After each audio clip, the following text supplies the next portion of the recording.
Here's another story of a Trinidadian using innovative foreign knowledge which promised a way out of the oil economy, but which met with the same fate as the Buffalipso. We talk about success stories and Trinidad and Tobago nationals who are breaking the barriers and doing big things, not just out in the US, but launching creative and innovative technologies. And talking about a disruptor, well, David Ramjohn joins us on set at this time. When I read the bio, you spoke about conscious capitalism, and that is what, one of the founding principles of what you guide your life by, your leadership style, and your company.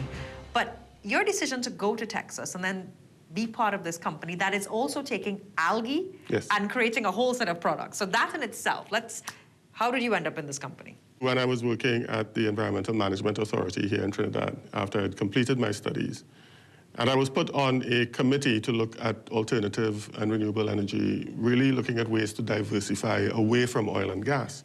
When oil and gas runs out, which it will, what do? Studying algae for biofuels led me to realize that there was so much more that these organisms could do.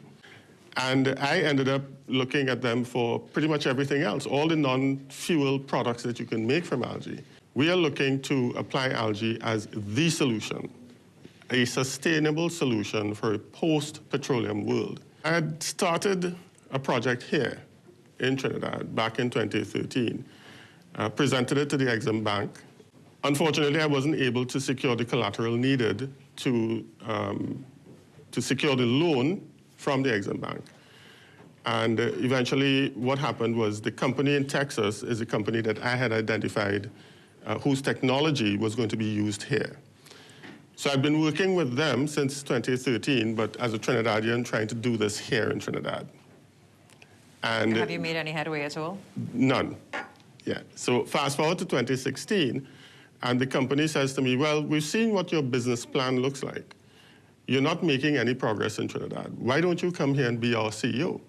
So that's how I ended up there. So while it is not averse to science, the Trinidad government seems averse to local science. But let's tie the Sabga Awards into our initial question. What happens to Trinidad and Tobago after the oil runs dry?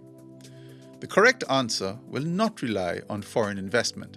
It relies upon the country's capacity to innovate, government and private sector investment in science and technology, and collaboration among all parties.